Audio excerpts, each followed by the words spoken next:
Legends! Impact!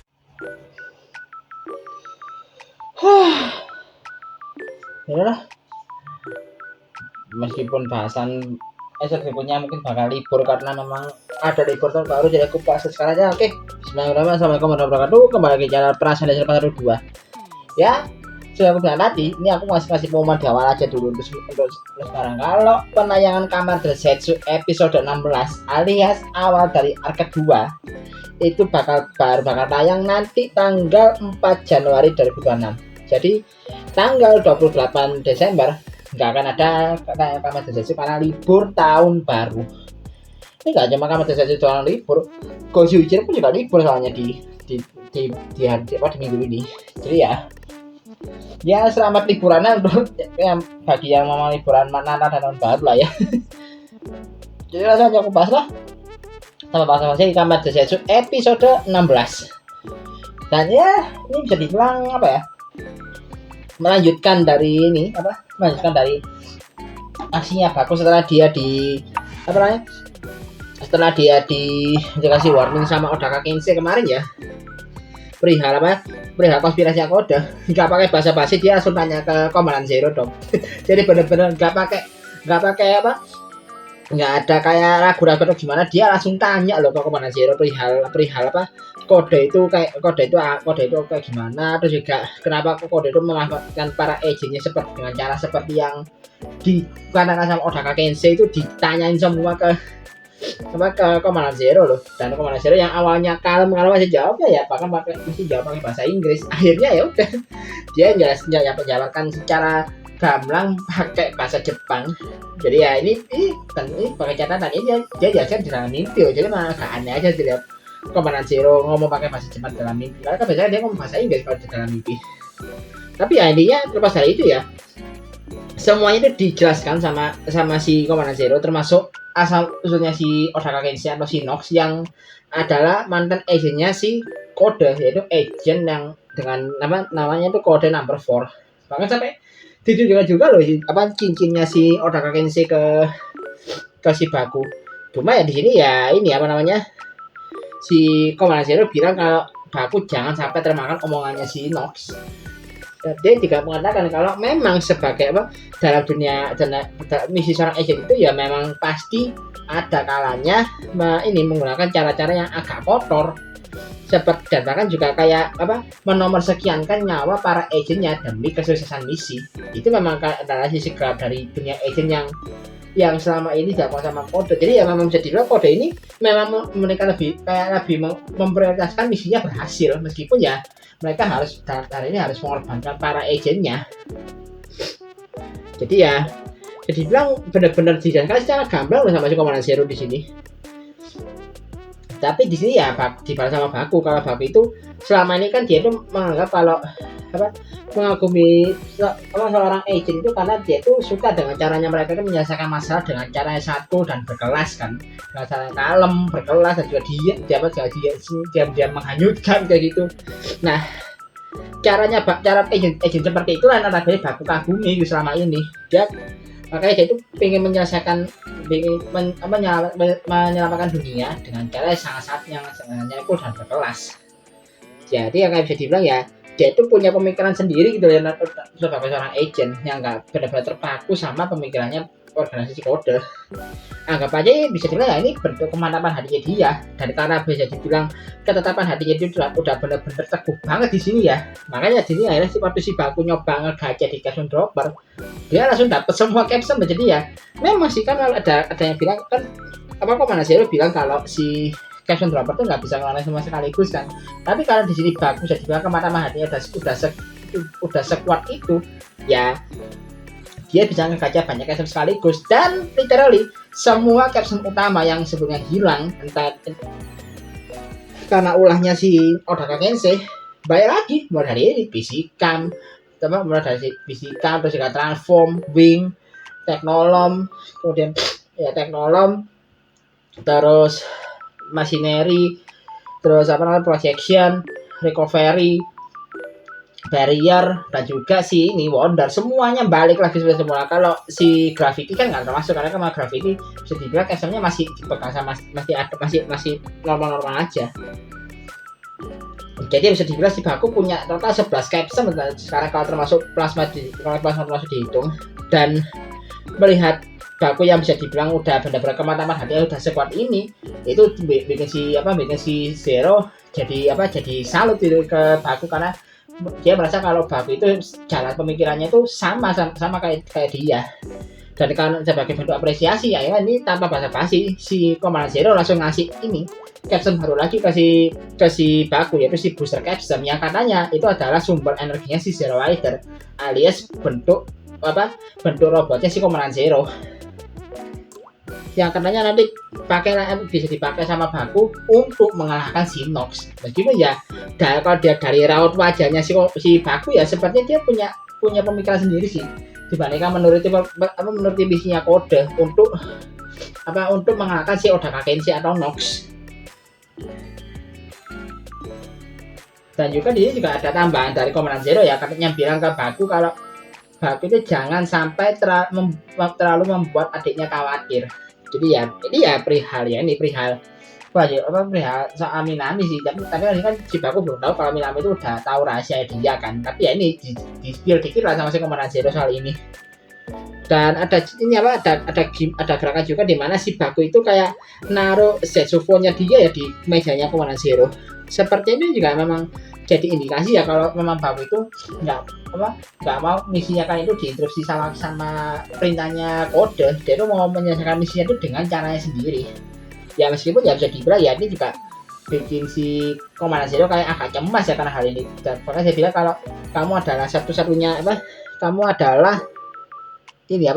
satu-satunya agent yang aku percaya dan aku harap kamu tidak mengecewakan diriku. Sampai ya kadang-kadang lebih kayak gitu sih Komandan Zero. Jadi kayak dia menanggapi responnya Baku yang naruh Zetsuphone-nya dia itu ya jadi agak cemas ya karena mungkin jadi Baku bakal menyelesaikan sesuatu dengan cara misi dengan cara dia sendiri dengan yang bukan dengan cara kode. Jadi ya itu bikin si Zero kayak agak cemas nantinya. Ya terus ini udah singkatnya ini akhirnya si untuk si Baku sampai situ aja ternyata beralih benar ke si Nox alias Odaka Kensei yang kali ini dia kayak masih di dalam mimpinya dia dan tiba-tiba dia terlempar ke dalam ingatan yang lebih jauh ya, ke ingatan yang sepertinya ini memang adalah flashback dari si Odaka Kensei waktu dia masih jadi IG-nya kode. Jadi waktu dia masih jadi kode nomor 4 yang ternyata dia itu lagi struggle dalam sebuah misi dan dia sempat nelpon si Komandan Zero pakai Zetsuphone-nya dia yang ternyata ini unik itu. Zetsuphone-nya ternyata warna putih di sini, jadi benar-benar kayak beda sendiri Zetsuphone-nya si Odaka Kensei. Oke, ini dia itu nelpon ke Komandan Zero buat minta dikirimkan bantuan karena dia memang lagi struggle di misinya kali ini. Dan responnya Komandan Zero benar-benar dingin banget karena apa? Dia bilang kalau nggak akan ada bala bantuan yang dikirim sama kode. Jadi ya dengan kata lain Odaka harus menyelesaikan hal ini sendirian. Jadi ya itu akhirnya bikin kayak ini kepercayaannya si Odaka Kensei ke pihak kode jadi runtuh di sini karena ya dia kayak merasa terkhianati karena dia itu minta bantuan tapi nggak dikasih gitu. Dan dia merasa kode itu berarti cuma menganggap para agent itu cuma nggak lebih dari sekedar alat gitu. Jadi kayak mungkin ini memang titik awal ya gimana si kode itu Nox itu udah mulai hilang kepercayaan sama si kode. Dan ini juga mungkin misi yang dimaksud ini adalah misi dia lawan Shadow Nightmare ya, alias ini Nightmare di dalam mimpinya dia sendiri. Ya sama aja kayak Baku ya, nama ini kan Baku kan juga menghadapi Nightmare sendiri kan, yang itu yaitu si Gun Nightmare. Jadi kalau Baku punya Gun Nightmare ya si Odaka punya Shadow Nightmare yang dia benar-benar struggle banget untuk ngalahin, dan akhirnya itu dia jadi bikin dia tuh jadi kayak dicampakkan dan tanda kutip lah sama si kode dan bikin dia akhirnya hilang kepercayaan dan akhirnya keluar dari organisasi kode kan. Dan ini juga dia bilang adanya momen cukup bisa kayak waktu si suara-suara Shadow Nightmare tuh berusaha kayak nakut-nakuti si Nox itu kan dia jadi kayak bener-bener meringkuk sampai meringkuk ketakutan gitu kan. Itu sih yang bener-bener kayak agak biasa aja sih lihat Nox atau Odaka Kensei sampai kayak gitu tuh. Sampai akhirnya si Nemu datang karena Mama Nemu kan masih stay di mimpinya Odaka kan, jadi dia kayak ngasih persuasinya dia lah ke si Odaka Kensei, dan yang bilang kalau ini yang menyinggung soal ini ketakutannya si Odaka terhadap kegelapannya ya bisa banyak, maksudnya bukan cuma soal terkait takut gelap atau gimana, enggak, ini kegelapan ini maksudnya ya kegelapan soal si Shadow Nightmare, terus soal sisi gelapnya kode, dan juga perihal konspirasi mereka, itu yang bisa dibilang si Odaka itu kepikiran akhirnya jadi sumber ketakutannya dia, dan itu mungkin yang jadi membuat kenapa akhirnya si Shadow Nightmare bisa tercipta di dalam mimpinya si Odaka Kensei. Aku sih kayak gitu ya, maksudnya mungkin kayak gitu. Dan balik lagi ke sisinya Baku ya, dimana dia adalah Baku balik lagi ke mimpinya Odaka dan ketemu lagi sama Nemu, dan dia kali ini benar-benar lebih spesifik karena dia masuk ke dalam pintu hatinya Odaka Kensei yang ternyata berada di bagian di belakang ruangan kelas itu ya, ruangan kelas tempatnya si Odaka Kensei dulu ngajar di kelas bimbelnya si Baku. Jadi ternyata di situ itu ada ini pintu hatinya si Odaka Kensei, cuma di sini ya pintu hatinya udah dalam kondisi terbuka ya, terbuka bahkan kondisinya itu kayak ada kayak kondisi gelap yang nggak berujung gitu ya. Ini menunjukkan ini ketakutannya si Odaka Kensei terhadap kegelapan yang aku bilang tadi. Dan pas si Baku sama Nemu masuk ke sana, nggak pakai basa-basi langsung diserang dong dia sama si Odaka Kensei, dan dia langsung meringatkan mereka berdua untuk keluar dari mimpinya dia. Dan ini hampir terjadi sih pertarungan antara si Baku sama Odaka. Cuma di sini Baku bilang kalau musuhnya dia itu bukan si Odaka Kensei. Jadi secara gambar dia bilang kayak gitu. Bahkan dia juga kayak ngasih kata-kata yang cukup, jadi cukup bikin sih kayak ya bacot no jutsu lah, dia bilang kalau menurutku pribadi si Odaka Kensei perihal ini nggak akan ada nggak ada malam yang tak berujung. Jadi kayak ini gitulah. Dan kadang-kadang jika pengen kasih Odaka kayak sedikit terketuk lah bisa dibilang ya, dan di titik itulah ya si Baku langsung berubah lagi jadi Zetsu Inazuma Plasma, dan gak pakai basa-basi dia langsung nerjang si Shadow Nightmare yang memang lagi melesat ke arah dia. Dan muncul di sini ada si Shadow Nightmare wujud fisiknya setelah dia kena terjangannya si Zetsu Inazuma Plasma. Dan terjadi pertarungan cukup sengit ya antara Zetsu Inazuma Plasma dengan si Shadow Nightmare. Dan ini memang gimana, aku setuju sama Agan Reza sih, kayak si Shadow Nightmare kayak bener-bener kayak lemah banget apa gimana ini. Jadi kayak dia cuma kayak ngasih, meskipun dia itu kayak kata-katanya kayak mengintimidasi banget dan bahkan sampai bikin si Odaka Kensei ketakutan ya, tapi secara fake kayak biasa, kayak aja sih si Shadow Nightmare. Aku kira dia bakal kuat banget gitu loh dengan dari bentuknya yang udah kayak gitu. Ternyata tidak terlalu dong ya. Ini kayak Nightmare pada umumnya aja dari segi powernya dia kalau bertarung gitu. Meskipun ya di sini pas dalam pertarungan, meskipun ya si Zetsu Inazuma Plasma benar-benar unggul ya. Apalagi dia juga pakai dua weapon kan. Tangan kanannya pakai Beckham Zetsu, terus juga tangan kirinya pakai Plasma, pakai Inazuma Blaster. Ya tetap ya lagi-lagi dia lagi terpojok sedikit ke distract karena lagi-lagi formnya dia tuh bikin dia tuh kayak mencapai batas waktu pemakaiannya, dan akhirnya bikin si Baku itu terpaksa harus beralih ke form lain. Jadi ya dia alih-alih langsung pakai booster capsule ya, dia beralih dulu ke barrier basic bomber dulu, dimana dia tuh pertama pakai extreme barrier yang juga dia pakai untuk melindungi Shinox. Meskipun ya Shinox itu patut dibilang tuh dilindungi sama si Baku, dia bilang aku nggak minta untuk dilindungi, jadi kayak masih agak sundere gitu lah. Ya sama Baku dibahas aja kalau barrier yang dia pasang ke Odaka itu maksudnya tuh ya biar si Odaka nggak kabur aja. Masih saling jual mahal intinya si Odaka sama Baku di sini. Terus jika dia berubah lagi jadi Zetsu Paradigm Wonder lagi, Paradigm Gravity, dan langsung si Shadow Nightmare-nya ditarik sama kekuatannya si Paradigm Gravity, langsung ditinju dengan tinjuan sangat telak dari Zetsu Physical Impact. Jadi kayak bener-bener fresh banget loh lihat si Baku bisa pakai form Physical Impact lagi setelah beberapa episode itu dia gak bisa pakai form itu karena si Capsule-nya kena kekuatan erase-nya si Nox Knight ya. Jadi dan langsung nggak pakai basa-basi dia berubah lagi jadi Zetsu Inazuma Plasma, tapi karena memang udah masa limitnya jadi form itu bener-bener cuma bisa dipakai sebentar. Dan ini main dish-nya dimana si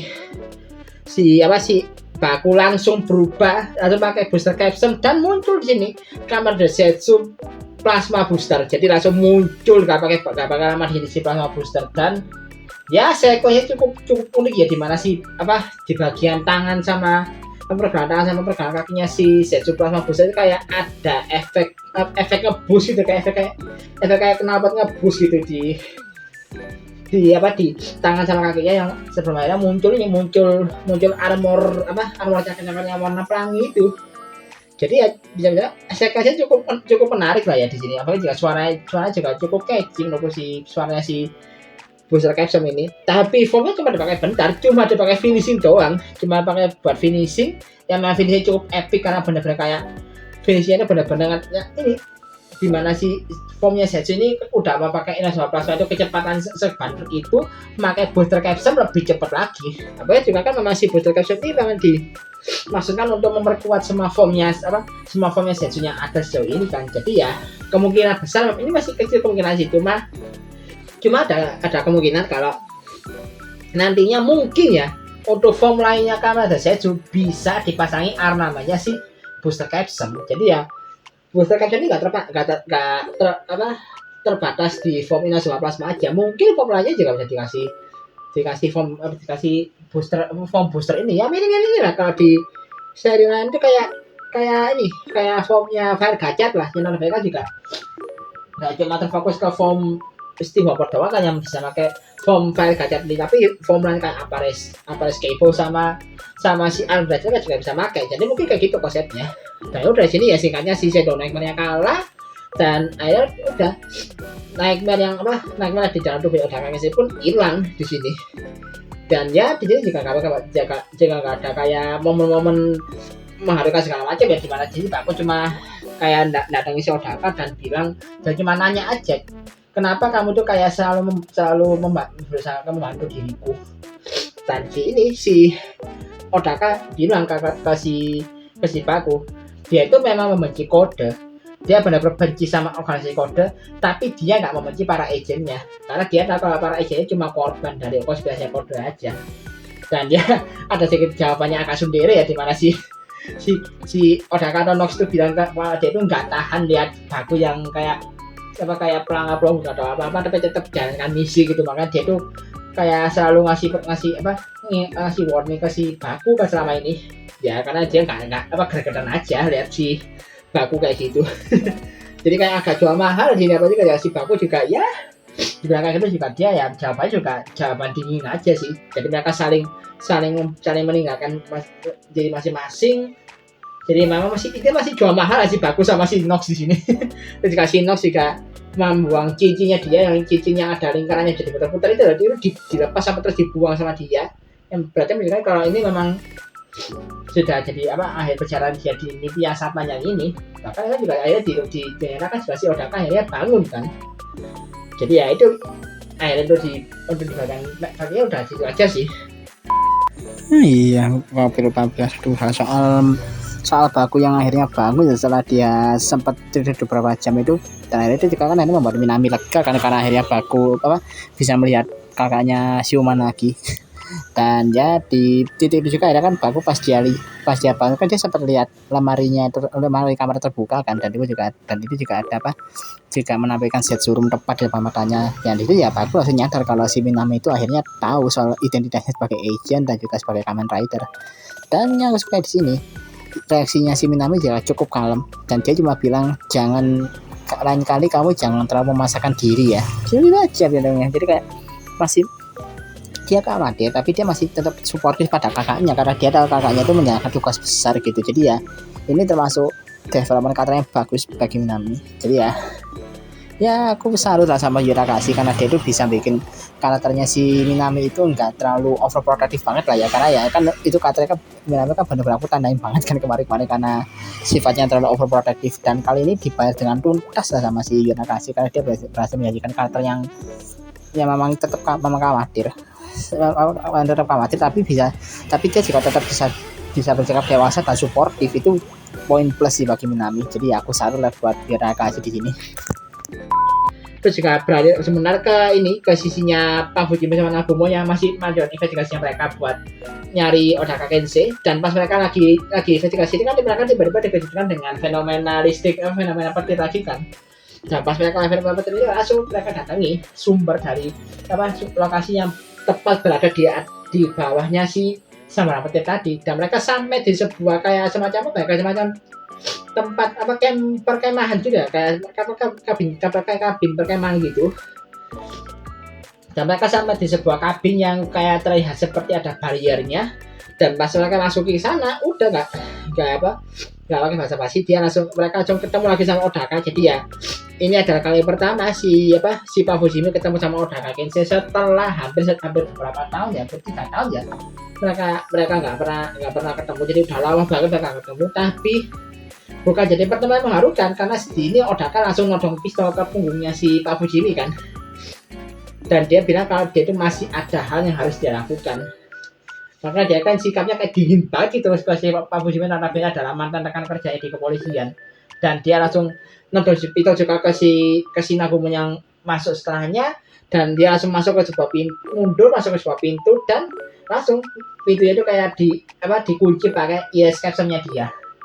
Jadi bahkan ya akhirnya si Pak Fujimi cuma bisa teriak Odaka doang, karena ya si Odaka lagi-lagi menjauhi dia gitu.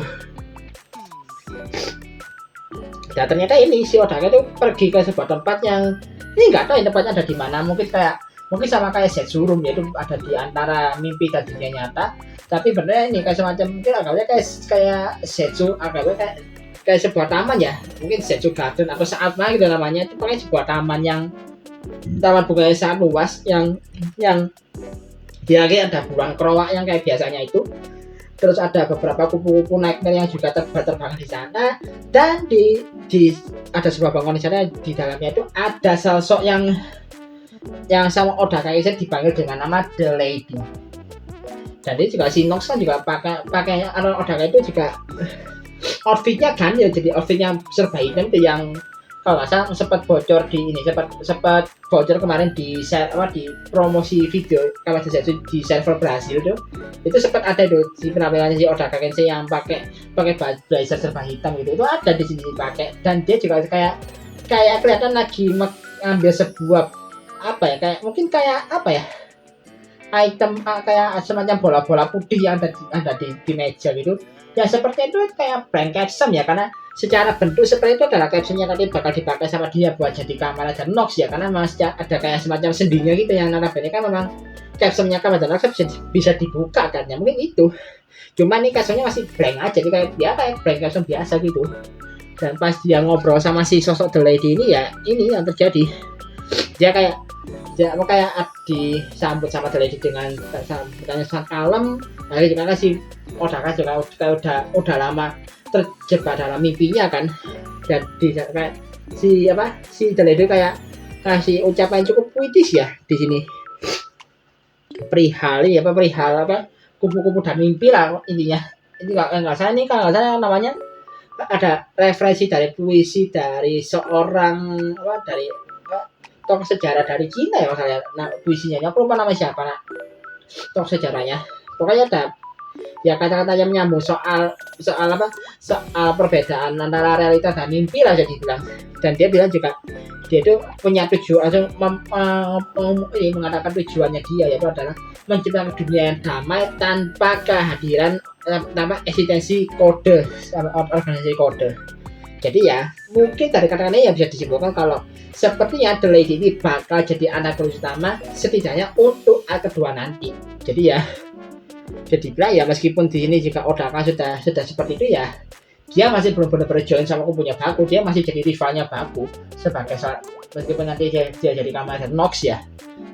Dan ya udah episode berakhir dan langsung diikuti juga dengan preview episode berikutnya yang itu kalau nggak salah judul ada misi baru Track the Missing ya namanya. Pokoknya misi mencari seseorang yang hilang. Dimana jadi kayak misinya itu sebenarnya berhubungan sama Neko yang kayak diculik sama sesuatu. Nggak tahu ya nih. apalagi juga misinya kan juga kayak di dalam mimpinya kayak si ada kayak apa tempatnya kayak tempat-tempat konser idol lah, dimana kayak si Baku tiba-tiba ngewotake gitu. Ya mungkin kayak jadi malah kayak ini apa, jadi kayak vibe-nya Oshinoko anjir kalau aku lihat. Dan juga ini ada kemunculan nightmare baru ya, yang bentuknya itu kayak serigala. Mungkin ini namanya Wolf Nightmare ya, yang nantinya juga si nightmare ini yang mungkin kekuatannya bakal jadi inti kekuatannya si Wolf Capsum yang bakal dipakai sama si Commander Nox untuk jadi Commander Nox Shadow Wolf form, jadi varian basic formnya dia yang lain. Kan memang aku bilang tadi, bukan tadi sih, kayak aku bilang kemarin di video soal apa bahas pose arc keduanya Commander Setsu, kan si Commander Nox total bakal punya 2 form lagi kan, selain form utama dia itu si Shadow Wolf form sama Shadow Gun form. Jadi ya mungkin ya si Wolf Nightmare ini yang bakal dipakai untuk yang bakal jadi item, bakal jadi inti kekuatan untuk capsumnya dia, kalau dia Commander Nox yang itu si Wolf Capsum, mungkin gitu ya. Terus juga ada momen dimana si Setsu kejar-kejaran pakai motor sama si Wolf Nightmare yang entah kenapa aku sedikit ingat sama Commander Kuga gara-gara ini. Dan juga ada momen dimana si Commander Setsu ternyata bisa pakai Inazuma Blaster loh, meskipun dia jadi form Physical Impact. Meskipun ya itu kesannya kayak formnya senjata jadi kayak kurang eksklusif ya. Entah itu dia memang lagi dalam posisi pakai Physical Impact, atau ya memang dia lagi transisi aja ke Inazuma Plasma, makanya dia bisa munculin Inazuma Plasmanya lebih dulu, mungkin gitu. Terus juga ada juga ada bagian dimana jaraknya Zero sama si Baku, yang maka Zero bilang kalau kamu adalah pengkhianat. Jadi karena ini katanya masuk ke siapa, mungkin ke Baku atau mungkin juga ke si Odaka Kensei. Karena sini juga Baku bilang kalau misi ini berhasil, aku minta tolong, aku mohon kamu itu menceritakan segalanya tentang kode. Ya ini maksudnya si Baku ya maksudnya ngomong ini ke Zero gitu. Dan dituduhkan dengan debut yang jadi main hari ini adalah debut dari Kamen Rider Nox, yang sepertinya dia bakal langsung melawan Komandan Zero. Jadi ya Komandan Zero bakal ikut bertarung sih, karena dia yang diincar sama si Kamen Rider Nox. Gila sih episode yang ini, kan episode yang bisa dibilang penutupan dari arc pertama kan, tapi bener-bener kompleks banget. Apalagi juga pengungkapan soal The Lady ini anak-anak bisa bikin ya sepertinya maka Commander Setsu bisa dibawa ke ranah yang lebih luas. Apalagi juga kan selain Commander Nox juga bakal ada tiga karakter baru lagi kayak narasi yang kemarin di bahasan poster akar 2, yaitu soal 3 pseudo letter baru yang bakal muncul nantinya itu. Jadi ya jadi bilang ini benar-benar jadi awal yang bagus. Jadi kayak untuk peralihan ke arc pertama ke arc kedua yang notabene ini bakal lebih intens, dan juga ceritanya bisa lebih dieksplor lebih jauh dari arc kedua yang notabene fokus ke penyelesaian misi ala agent biasa pada umumnya. Tapi tadi mungkin bakal bisa ngarah ke ini perihal persaingan dengan kubu lain, terus juga ada pengungkapan soal konspirasinya kode. Jadi ya wah ini bisa di-action kemana-mana nih ceritanya si Commander Setsu di arc kedua nanti. Tapi ya dulu aja nanti setelah Commander Setsu, setelah libur seminggu. Ya bahasanya kayak gitu aja, aku bingung mau bahas apa lagi. Kalau misalnya bahas soal ini ya, kan aku ada 3 tayangan baru dari Commander Gabu kan kemarin ya, perihal si Commander Flam Rutos Nomads. Terus juga ada movie-nya ini untuk Gabu, yaitu Event of the House of Snake. Terus juga ada visi next-nya Guilty Parfait. Nah aku udah nonton sih semuanya sih, dan aku ya memang pengen bahas, cuma ya aku masih belum bisa janji ya, meskipun ya mungkin bakal coba aku usahain, aku bakal bikin menjadi video buat ngisi di minggu berikutnya sama minggu Commander Setsu libur, mungkin bisa coba aku selingi sama bahas itu, meskipun aku nggak bisa janji ya, tapi bakal aku usahain kalau bisa, kalau memungkinkan ya. Kalau misalnya nggak memungkinkan ya udah, kalian bisa mampir ke channelnya Akan Desa, karena Akan Desa udah nampilkan semua bahasan soal movie-nya Gabu sama spin-off-nya Gabu yang Rutos Thomas itu udah dibahas sama Akan Desa. Dan kalau itu visinya nggak tahu ya, nanti tunggu aja Akan Desa upload. Jadi ya sabar aja, karena memang benar kata Akan Desa ini minggu ini benar-benar padat banget, meskipun menjelang akhir tahun ini benar-benar padat banget jadwalnya. Jadi ya banyak harus dibahas ya emang aku. Jadi ya mohon doanya aja lah kalau memang aku bisa ikut bahas juga di channelku dengan cara stylku sendiri. Jadi oke lah, sekian dari video kali ini. Like dan share video ini, like dan subscribe video ini. Subscribe juga channelku kalau kalian mau ikut channel ini. Kalau mau ada kalkulasi atau akan namakan juga bisa tulis di kolom komentar. Dan kalau mau ngasih dukungan tambah juga bisa klik link traktir di kolom deskripsi di bawah. Akhir kata, assalamualaikum warahmatullahi wabarakatuh. Salam dari Perasaan 412.